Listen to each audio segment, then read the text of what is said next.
let's have a look here. Yeah, you're seeing large volume on Bybit, so we will look at that. I did notice, yeah, that's interesting. See spot. I didn't see spot on Bybit. I was looking for it there.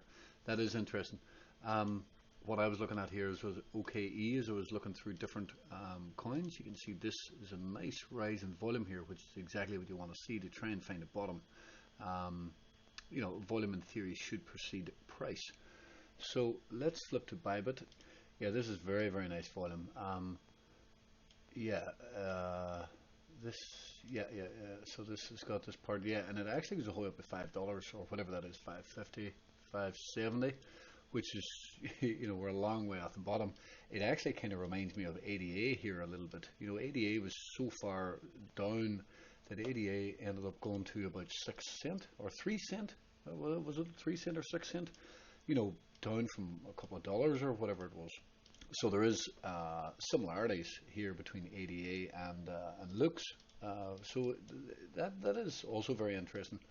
What I will say is that there's some sort of definite wedge pattern here, whatever way you want to draw it, somewhere about there. You know, you can kind of see it there, and many coins have done this, and they've not all of them, I was about to say all of them, but a lot of them have all started to break out of these wedge patterns. So if you had bought on these wedge patterns, you would have done very well because they broke out and then they moved up. I think the reason that this has not moved yet is because of the sharp drop. Right, it's dropped from $5, 550 as we talked about, or whatever. I'm not counting this thing here, whatever that is, but at least this is real action. We know this is real action here at 570. So there's real trading going on at 570 at least, and it's dropped the whole way down now to 7 cent. Well, we're at 7 cent now, and it actually was down. It dropped to 4.5 cents by the looks of that. So it's not up huge. You know, if it did end up going lower, it's possible to accumulate this and add down cost to average.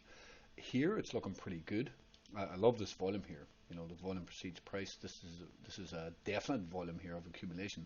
It doesn't mean it's the very low, but it looks like it's accumulation. It looks like there's a bigger interest.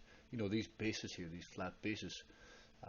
You know, we talked about how the markets can bottom after periods of low volatility. Markets love low volatility to try and form a bottom, and you can see what happened here, because it basically chops everybody out of it. It's very hard to trade. It's only good for accumulation, and I mentioned that many times in the bear market bottom. You know, you don't want to be trading that crap. You just want to accumulate it and have patience and down cost average into it, and try and get as best a position as you can possibly get, because later it'll probably chop higher, and then we can move on up.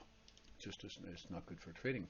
A couple of things. I don't like the distance between here yet, right? It's a 3-day chart, and the distance is still huge. There's two things to that. Like, I mean, it just tells me it needs more time to develop to allow this red 200 moving average to come down closer to price before it actually starts to work into the apex, safely work into the apex, and so. You know, it could get a move up on here and chop about for a period of time, but it still means that you want to be buying low, right? It doesn't change the fact. It doesn't change the fact that you want to accumulate low, but it's still saying that it needs time, whatever way it's going to work out. You know, there's whatever that is that another 4 or 5 months or whatever. You know, the 4 or 5 months will be down here, but ideally you want to be already accumulated before it does this. Like, this might never come back down again to these lows. We don't know. We don't have a crystal ball. But the ideal way to do it is, you know, if you do buy here, you just need to have an open mind and be willing to add lower if it does go lower, and count it as a gift.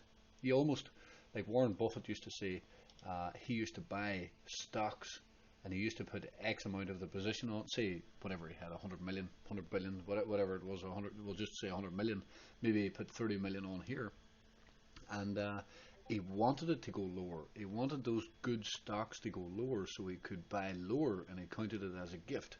And sometimes we need to be doing that as well, and it's difficult to be in that mindset, but that sometimes is the way to do it. Now, you can't see here on my screen, but it's a $78 million market cap, actually, let me just move this over just so we can kind of have a look at it here.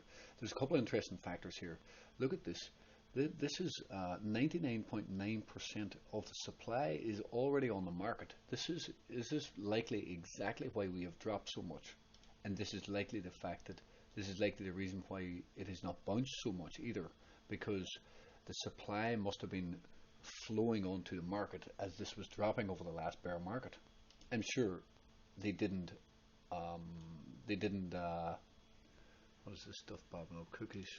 I'm sure they didn't. Open the IPO with all the coins on the market. These probably got released onto the market, and from the looks of this chart, they got released onto the market pretty heavy right after the IPO or after the launch, whatever way you want to call that. But now most of the coins are on the market, and that's, it is exactly what you want to see.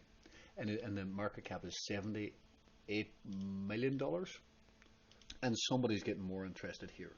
Somebody probably doesn't mind buying into this dip. I would say I looked at the yearly, and it is very interesting, right?